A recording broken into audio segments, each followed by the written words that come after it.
శ్రీ సచ్చిదానంద సద్గురు సాయినాథ్ మహారాజ్ की जय।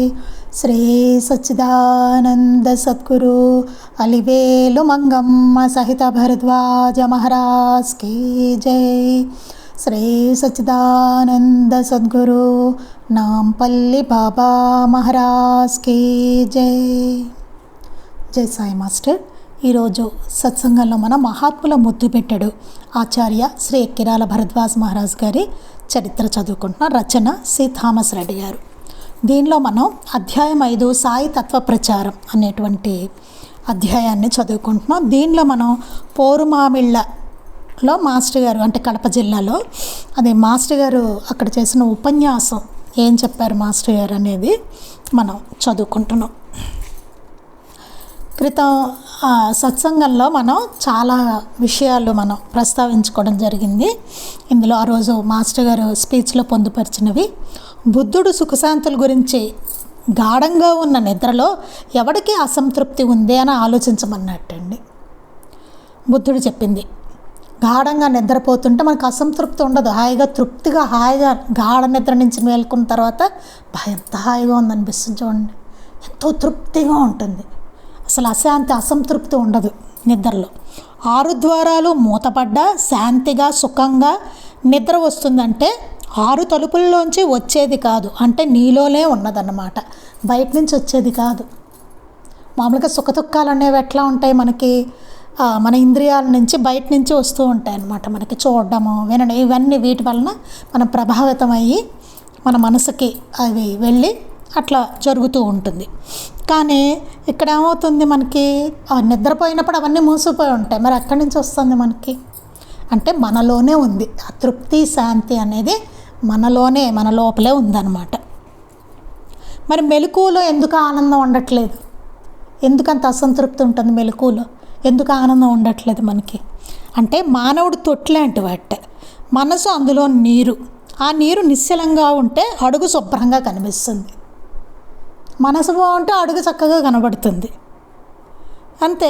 గాఢ నిద్రలో మనకి చక్కగా ఉంటుంది స్వచ్ఛంగా మనసు, అందువల్ల హాయిగా ఉంటుంది। ఇంకా ఏం చెప్పారంటే ఆధ్యాత్మికతలో ఏదో పొందడం కానీ సాధించడం కానీ ఉండదు, ఇది చాలా ముఖ్యమైనదండి। ఆధ్యాత్మికతలో ఏదో పొందేశాను సాధించేశాను అలా ఏం ఉండదు, తృప్తి శాంతి అంతే, తృప్తిగా శాంతిగా జీవించడం, అట్లా జీవించి మనకు చూపించిన వాళ్ళు మహనీయులు, అందుకని వారిని ఆశ్రయిస్తే మనం ఎలా తృప్తి శాంతితో ఉండవచ్చునో మనకు అర్థమవుతుంది, అందుకోసం మహనీయుల్ని మనం ఆశ్రయించడం అన్నమాట। సైకిల్ తొక్కేది నేర్చాక అటు ఇటు పడకుండా ఎలాగైతే వెళ్తామో అలాగే మనలో దాగి ఉన్న సుఖశాంతుల్ని మరవకుండా ఉన్నాయని గుర్తిస్తుండడం నేర్చుకుంటాం, ఇది ఆధ్యాత్మికత। ఆధ్యాత్మికత అంటే అదనమాట, అంత నిశ్చలంగా పూజలు దేవతలు స్వర్గ నరకాలు శకునాలు వీటితో సంబంధం లేదు, అసలు సంబంధం లేదు వాటితోటి, ఇవన్నీ ఒక సాధనాలు మాత్రమే మన తృప్తి శాంతిని సాధించుకోవడానికి తప్ప వేటి వలన అని కాదు, మనకేదో సాధించేసేదానికి కాదు, దానివల్ల మనసు కొంచెం నిశ్చలం అవుతుంది మనకి అని చెప్పి తప్ప వాటితో అసలు సంబంధం లేదు। అందుకే సాధన ధ్యానం చేయడమే, ఆలోచనల్ని కంట్రోల్ చేయడమే, ఆలోచనలే కదా మనకంత ప్రాబ్లం। ముందు ఒక దానిపై మనసు నిలపమన్నారు, దేని మీద ప్రీతి ఆశ్చర్యం కలుగుతుందో దానిపై చూడాలి, ప్రీతి ఆశ్చర్యం రెండు కలిస్తే హాయిగా ఉంటుంది, అవి కలిసిన దాన్నే భక్తి అంటాం, ప్రీతి ఆశ్చర్యం రెండు కలిస్తే మనం భక్తి అంటాం, దేని మీద కలుగుతుందో దాని మీద ధ్యాస పెట్టమని చెప్పారు, అదే భగవంతుడు, అదే మహనీయులు, వారి మీద మనకి ప్రీతి కలుగుతుంది, ఇష్టం కలుగుతుంది, వాళ్ళ మీద ఆశ్చర్యం కలుగుతుంది, ఆయనలోని గుణగణాలకి మహిమలు సరేనండి, మహిమల గురించి మాట్లాడట్లేదు ఇప్పుడు, ఆ గుణగణాలు వాటి గురించి, మహిమలకి ఎలాగో మనం పొంగిపోతాం, రావణాసుడు కూడా చేశాడు కదా, వాడు చేశాడు మహిమలు, అందుకని మహిమలు గొప్పవి కాదు, వాళ్ళలో ఉన్న లోపల ఆ గుణగణాలు ఉన్నాయి చూసారా, అవి గొప్పవి, వాళ్ళ బిహేవియర్ ఎట్లా ఉంది, వాళ్ళ ప్రవర్తన, వాళ్ళ నడవడి, ఇతరుల పట్ల వాళ్ళు ఎట్లా ఉంటున్నారు, వాళ్ళ జీవిత విధానం ఎట్లా ఉంది, ఇవన్నీ.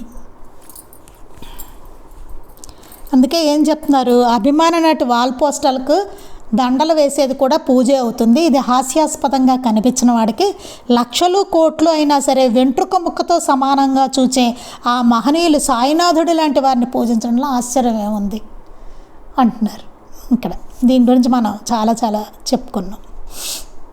ప్రేమ ఆశ్చర్యాన్ని ప్రేరేపించగల వ్యక్తిని గురువు అంటారు అని చదువుకున్నాం.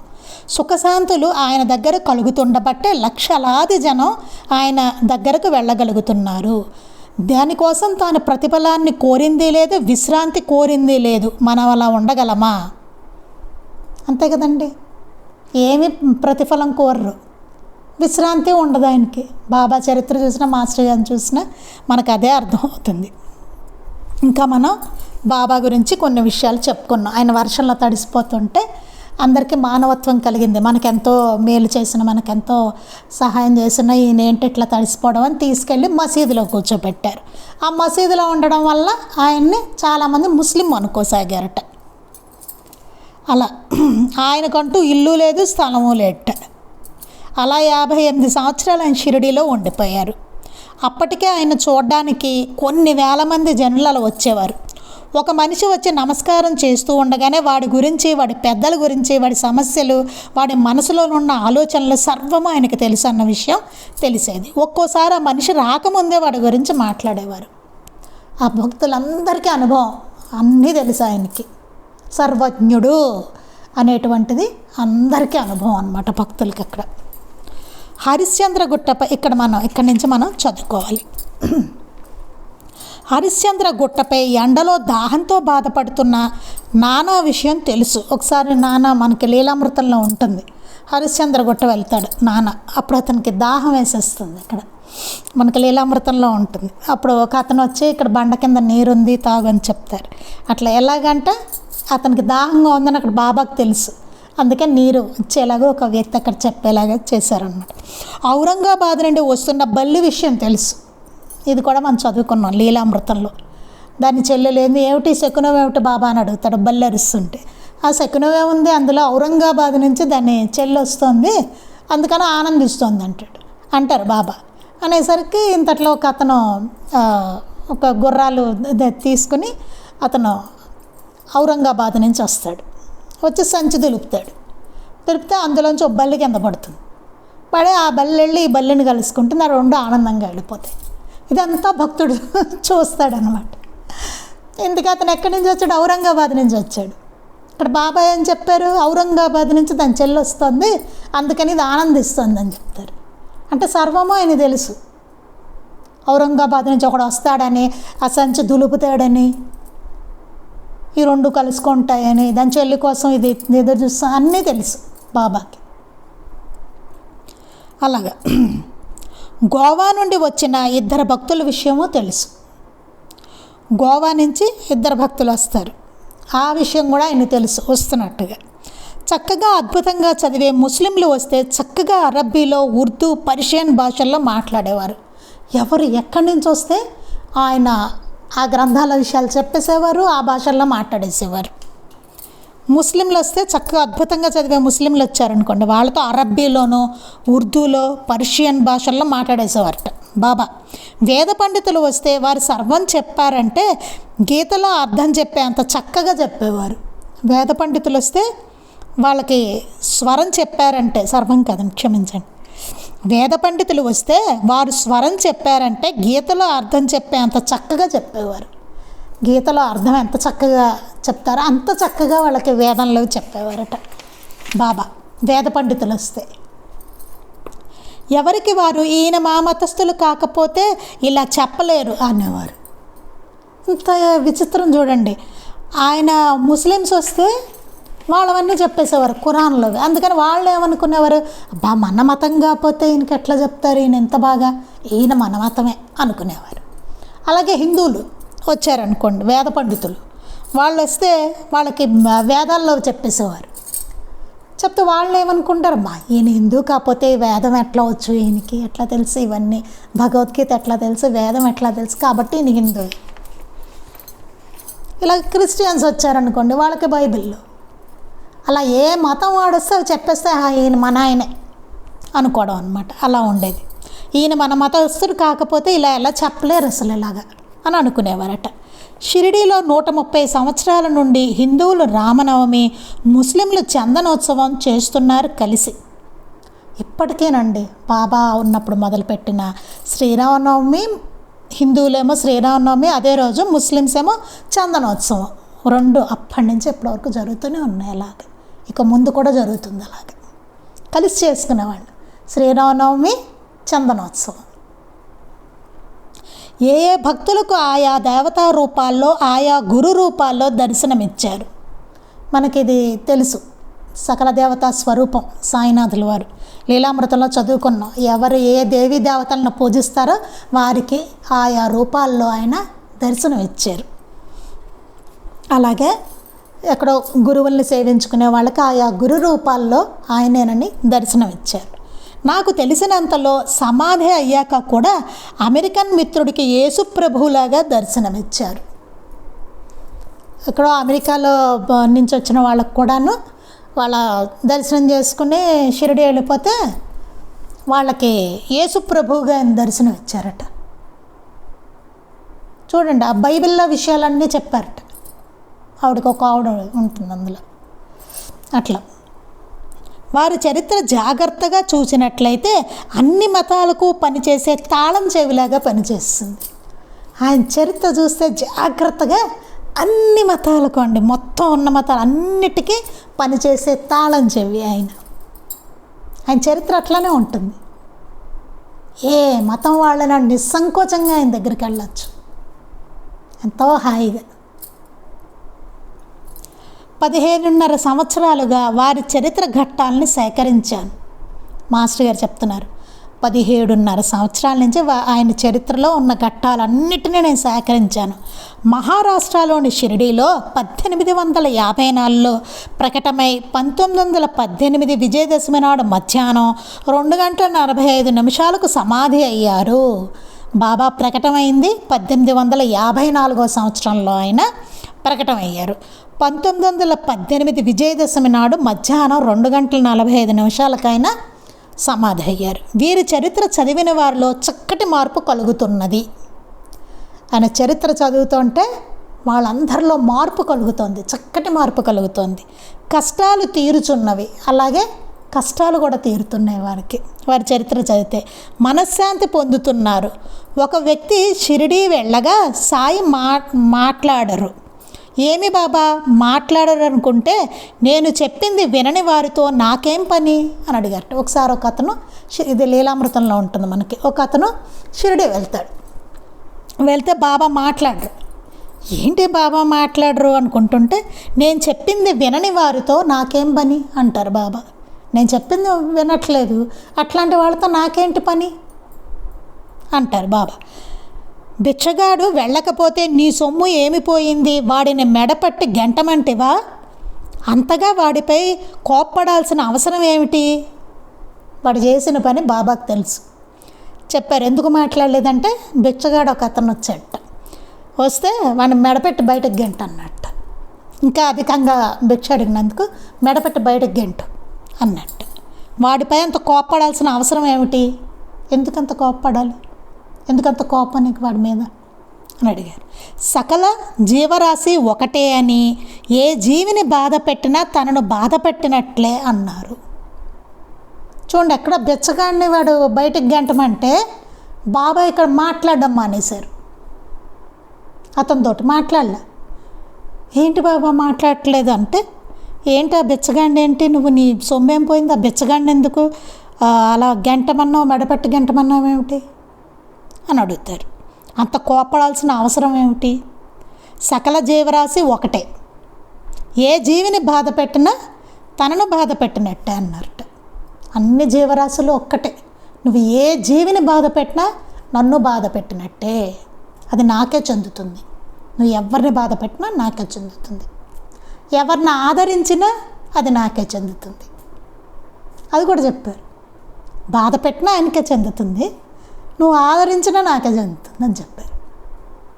తెలుసు కదా, ఆదరించడం అంటే ఒక కుక్కకి ఒక ఆవిడ రొట్టె ముక్క పెడుతుంది, పెడితే తర్వాత బాబా దగ్గరికి వస్తే అమ్మ నా కడుపు నిండింది మధ్యాహ్నం నువ్వు వేసిన రొట్టె ముక్కకి అంటారు. బాబా నేను ఎప్పుడు వేసాను మీకు, నేను ఎప్పుడు పెట్టే రొట్టెలు అంటే మధ్యాహ్నం నువ్వు రొట్టె వేసిన కుక్కని నేనే అంటే చూడండి, ఏ జీవిని ఆదరించినా ఆయనకే చెందుతుంది. ఆ జీవికి పెడితే ఇన్ని కడుపు నిండిందిట. అట్లా ఎవరికైనా సహాయం చేసినా అది ఆయనకే చెందుతుంది. అన్నీ ఎవరినైనా మనం బాధ పెట్టినా అది ఆయనకే చెందుతుంది, ఎవరినైనా తిట్టినా అది ఆయనకే. ఎంత జాగ్రత్తగా ఒళ్ళు దగ్గర పెట్టుకుని ఉండాలి చూడండి.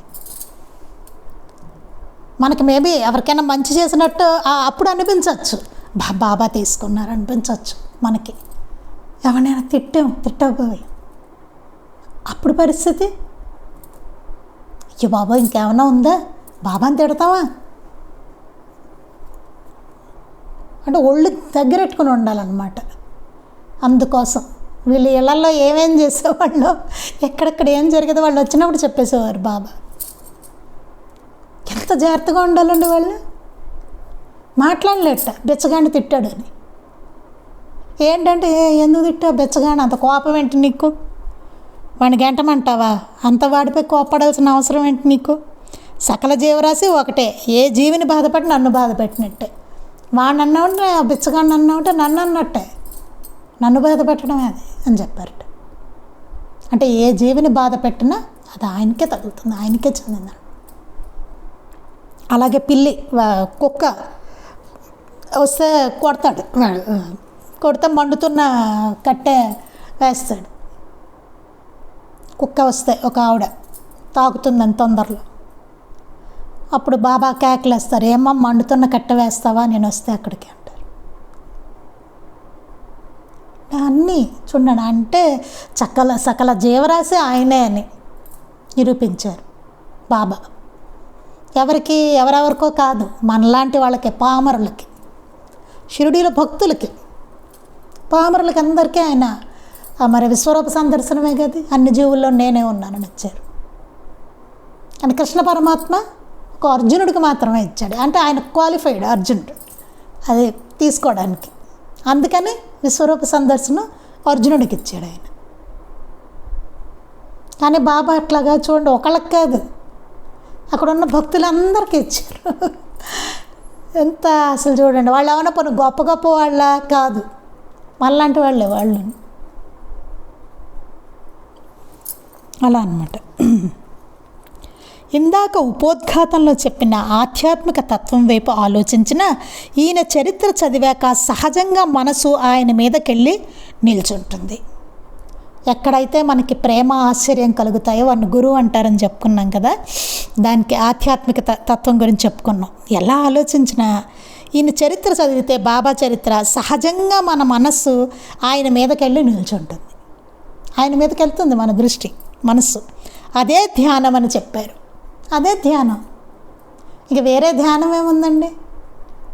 ఎక్కడ మన దృష్టి నిలుస్తుందో, ఎక్కడ మన మనస్సు నిలుస్తుందో అదే ధ్యానం. ఆయన చరిత్ర చదువుతుంటే ఆయన మీద మన మనసు నిలిచింది, అదే ధ్యానం.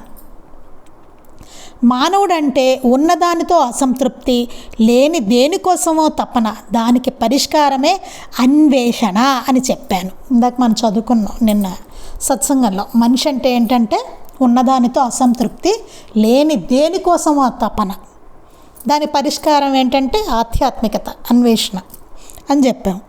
ఆధ్యాత్మికత అని చెప్పారు, దానికి సాధన ధ్యానం అని చెప్పాను.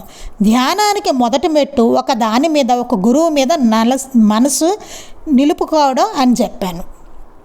ఇప్పుడు ఎలా ధ్యానం అంటే దానికి మొదటి మెట్టు ఒక దాని మీద దృష్టి నిలపడం, అంటే ఒక గురువు మీద మనసు నిలుపుకోవడం. ప్రేమ ఆశ్చర్యాలు రెండు ఎప్పుడూ కలిసి ఉంటాయో అది భక్తి అని చెప్పాను. ప్రేమ ఆశ్చర్యం రెండు ఎప్పుడు కలిసి ఉంటాయో దాన్ని భక్తి అని చెప్పాను. సాయంత్రం అయ్యేసరికి 500 రూపాయలు దక్షిణగా వస్తే అందరికీ పంచేవారు. ఎప్పుడండి, బాబా ఉన్న టైంలో 500 రూపాయలు, ఎంత ఎక్కువ చూడండి. రోజుకి 500 వస్తే వాటిని ఇట్ట పంచేసేవారు. సాయంత్రం అయ్యేసరికి ఆయన ₹1 ఉంచుకోవడం లేదు, 500 రూపాయలు పంచేసేవారు అప్పట్లో. సాయంత్రం అయ్యేసరికి ఆయన రోజు వచ్చేవి ఆయనకి అంత దక్షిణ. అందరికీ పంచేశారు. ఇదే 5 ఇళ్లలో భిక్ష తీసుకొని అది లేకపోతే వేపాకు తిని కూర్చుండేవారు. 5 ఇళ్లలో భిక్ష తీసుకునేవారు, అది లేకపోతే 4 వేపాకులు తినేవారు అంతే. అలా 58 ఏళ్ళు జీవించారు. అబ్బా, మనమా అసలు 2 రోజులు కూడా ఉండలేము. అలాగే ఉన్న డబ్బులన్నీ వచ్చిన డబ్బులల్లా ఇచ్చేసి భిక్ష చేసుకుని 5 ఏళ్లలో దొరికితే తిన్నాం, లేకపోతే వేపాకులు తిన్నాం, ఒక మసీదులో పాడుపడిపోయిన మసీదులో ఉండడం, ఇవన్నీ చేయగలమా? ఆయన అట్లా 58 ఏళ్ళు ఉన్నారట, జీవించారు అట్లా. బాంబే హైకోర్టులో జడ్జిగా పనిచేసే రిటైర్డ్ అయిన మహారాష్ట్ర అతను, ఇతడు సాయి భక్తుడు కాదు. సాయి సమాధి అయ్యాక 1918 అక్టోబర్ 27 టైమ్స్ ఆఫ్ ఇండియాలో ఒక ఆర్టికల్ రాశాడు. బాబా మంచివాడే, ఆ మహాత్మునికి వచ్చిన దక్షిణలు వృధాగా పంచి ఉండకపోయి ఉంటే షిప్స్ను నిర్మించుకునే కంపెనీని పెట్టి ఉండవచ్చు అన్నాడు.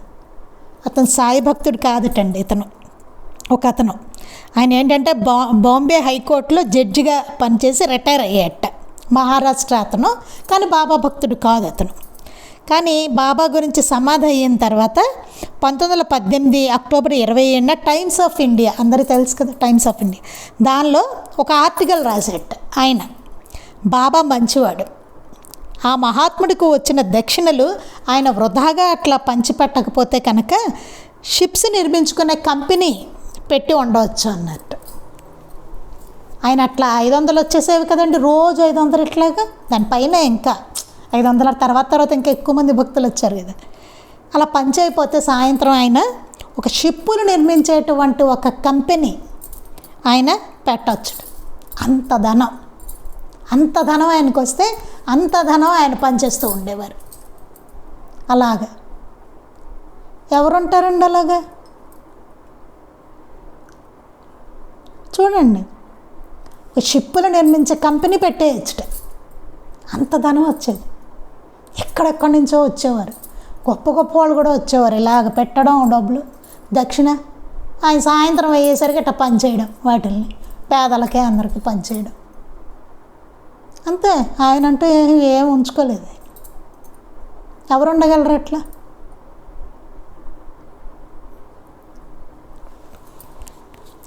అలా అప్పట్లో 2 రూపాయలకు బస్తా బియ్యం వచ్చే రోజుల్లో రోజుకు 500 రూపాయలు విచ్చలవిడిగా దానం చేసి 5 ఇళ్ల దగ్గర వచ్చిన భిక్ష అంతా కలిపి పక్కన జీవులకు పెట్టి తను అందులో 3 ముద్దలు తీసుకుని అది లేకపోతే వేపాకు పిడికెడు తింటూ ఇతర జీవరాశికి అంత మేలు చేస్తూ ఉన్న ఆయన్ను పూజించకపోతే మన శరీరాన్ని మనం పూజించుకొని ఇంత అలంకారాలు చేసుకుంటే ఏం లాభం? దీనికే ఇంత అలంకారాలు చేస్తూ ఉంటే, దీనికే ఇన్నిసార్లు కాఫీ, టిఫిను, భోజనం, బట్టలు పెడుతుంటే ఆయనకు పెట్టకపోతే మనలో మానవత్వమా, ఇంగిత జ్ఞానమా, మేధావితనమా, సంస్కారమా? ఆహా, ఏం కొట్టారో మనందరికీ చూడండి ఇక్కడ చెప్తున్నారనమాట. అలా అప్పట్లో జాగ్రత్తగా వినాలండి, ఇది 2 రూపాయలకు బస్తా బియ్యం వచ్చే రోజుల్లో రోజుకి ఆయన 500 రూపాయలు వెచ్చలవిడిగా దానం చేసేవారు. పొద్దున్న వచ్చిందల్లా సాయంత్రం దానం అంతే, ఇంకా ఎవరు వస్తే వాళ్ళకి. 5 ఇళ్ల దగ్గర వచ్చిన భిక్ష అంతా కలిపి 5 ఇళ్లలో భిక్ష చేసుకునేవారు. అది మొత్తం ఒక దాంట్లో కలిపేవారు, కలిపి ఓ మట్టి కుండలో కలిపేవారు, కలిపి పక్క జీవులకు పెట్టి, ఈ కుక్కలు ఇవన్నీ వస్తూ ఉంటాయి కదా, పిల్లులు, కుక్కలు, జీవరాశులు, వాటన్నిటికీ పెట్టేవారు. పెట్టి అందులో 3 ముద్దలు తీసుకునేవారు. అవన్నీ తిన్న తర్వాత అండి, ఆ జీవరాశులన్నీ తిన్న తర్వాత 3 ముద్దలు తీసుకుని తినేవారు. 3 ముద్దలు, అది భిక్ష చేసుకొచ్చిన ఆహారం జీవులన్నిటికీ పెట్టి తర్వాత ఆయన 3 ముద్దలు తినేవారట. ఏంటండి అసలు ఆ ప్రేమ ఏంటి అసలు తలుచుకుంటే చూడండి.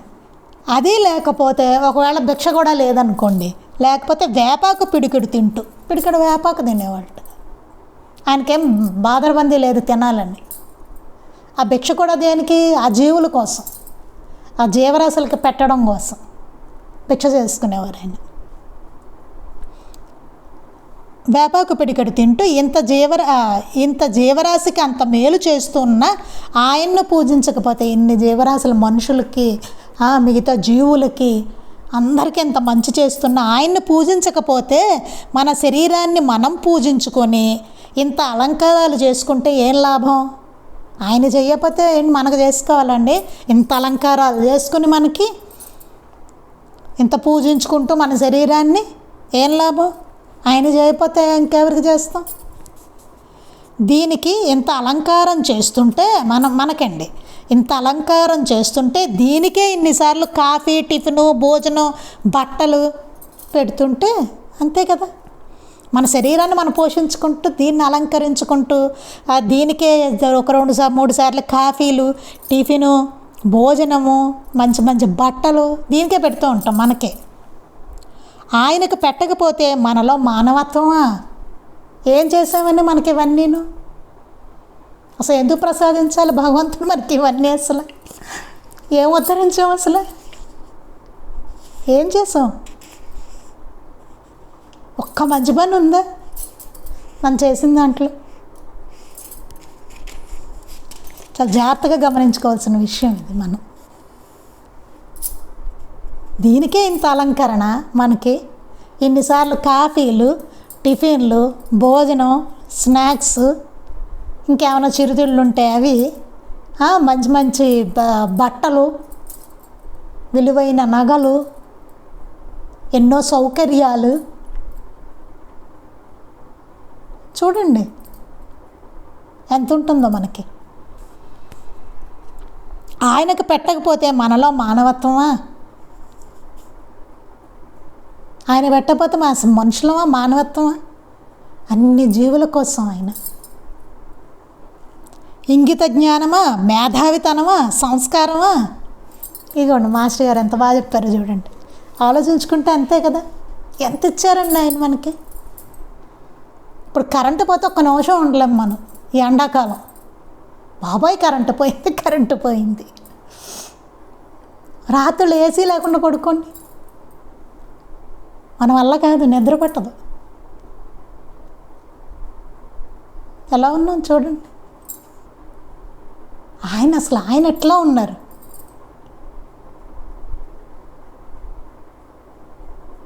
కదా. మరి అలాంటిది ఆయనకి ఏమీ సమర్పించకపోతే అసలు మనకి అంటే సమర్పించడం మళ్ళీ తీసుకున్నది మనమే కదా. నివేదన పెడతాం ఆయనకి, పెట్టి ప్రసాదం మనమే తింటాం, మనమే కదా. మనకే అన్నీ మనకే. కొబ్బరికాయ కొట్టినా మనకే, అన్నీ మనకే. అగరత్తులు పెట్టినా ఆ సువాసన మనకే. ఆయన ఫోటోలోంచి ఇట్లా వచ్చి తీసుకెళ్ళిపోవట్లేదు కదా ఏమీ. నిజంగా అట్లా తీసుకుంటే అసలు పెట్టంట మనం. ఒకరోజు పెడతాం, 2 రోజులు పెడతాం, మహాభక్తులైతే 1 వారం పెడతాం, తర్వాత పెట్టంట. ఆయన రోజు తినేస్తుంటే ఆయన తినరు కాబట్టి పెడుతున్నంట. నిజం. ఇది ఒకసారి అనంతకృష్ణ మాస్టర్ గారు చెప్పారు. ఆయన ఇట్లా సడన్గా ఫోటోలోంచి ఇట్లా వచ్చేసి పటంలోంచి తీసేసుకుంటున్నారు అనుకోండి, ఆయన పెట్టం మనం. ఆయన తినట్లేదు కాబట్టి మనం తింటున్నాం కాబట్టి పెడుతున్నాం. మనకు ఆయన పెడుతున్నట్టే ఇంకా. అది అందుకని చాలా మనలో అసలు మన స్థాయి ఏంటన్నది తెలుసుకోవాలి. ఎట్లా జీవిస్తున్నాం, ఎంత పశుత్వంతో జీవిస్తున్నాం అన్న విషయాన్ని మనం గుర్తుపెట్టుకొని కనీసం మానవత్వాన్నైనా మనలో పెంపొందించుకోవాలి. ఇక్కడ ఇది అని చెప్పిన ప్రసంగం అన్నమాట. పోరుమామిళ చాలా అద్భుతమైన ప్రసంగం ఇది. ఒక్కసారి మళ్ళీ చదువుకుంటే ఇది చాలా చక్కటి క్లారిటీ వచ్చి మనలో మార్పును తెచ్చేటువంటి చక్కటి స్పీచ్ ఇది, ప్రవచనం మాస్టర్ గారిది. పోరుమామిళ్ళ సత్సంగం జాగ్రత్తగా చదువుకోవాలి. శ్రీ సచ్చిదానంద సద్గురు సాయినాథ్ మహారాజ్కి జై అంటూ ముగించారు. అదనమాట ఇక్కడికి. అది రేపు మనం పత్రికా రచన ఇది మనం రేపు మొదలు పెడదామండి. ఇప్పుడు మళ్ళీ మొదలు పెడితే మధ్యలో ఆగుతుంది ఇది, అందుకని రేపు మనం మొదలు పెడదాం.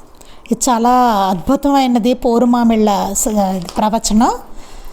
చాలా బాగుంటుంది. ఇది అందరూ ఒక్కసారి చదువుకోవడం అన్నది చాలా అవసరం. ఏమో నేను ఎట్లా చెప్పానేమో నాకు తెలియదు, కానీ మీకు మీరు చదువుకుంటే ఇంకా బాగా అర్థమయ్యి మనలో మార్పు తెచ్చుకునేటువంటి అంశాలు ఇందులో ఈ ఉపన్యాసంలో చాలా ఉన్నాయి. చాలా చాలా ఉన్నాయి.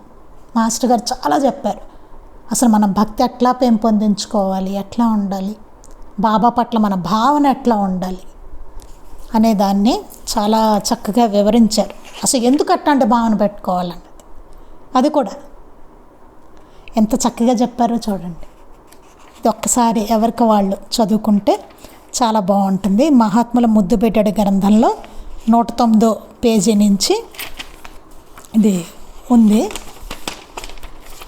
109 నుంచి 115 వరకు ఉంటుంది. చక్కగా అందరూ ఒక్కసారి చదువుకోండి. రేపు మనం పత్రికా రచన 5 ఇది మనం మొదలు పెడదాం. శ్రీ సచ్చిదానంద సద్గురు సాయినాథ మహారాజ్ కీ జై. శ్రీ సచ్చిదానంద సద్గురు అలివేలు మంగమ్మ సహిత భరద్వాజ మహారాజ్ కీ జై. శ్రీ సచ్చిదానంద సద్గురు నాంపల్లి బాబా మహారాజ్ కీ జై. గురుదేవ దత్త అవధూత చింతన. లోకా సమస్తాః సుఖినో భవంతు. లోకా సమస్తాః సుఖినో భవంతు. లోకా సమస్తాః సుఖినో భవంతు. జై సాయి మాస్టర్.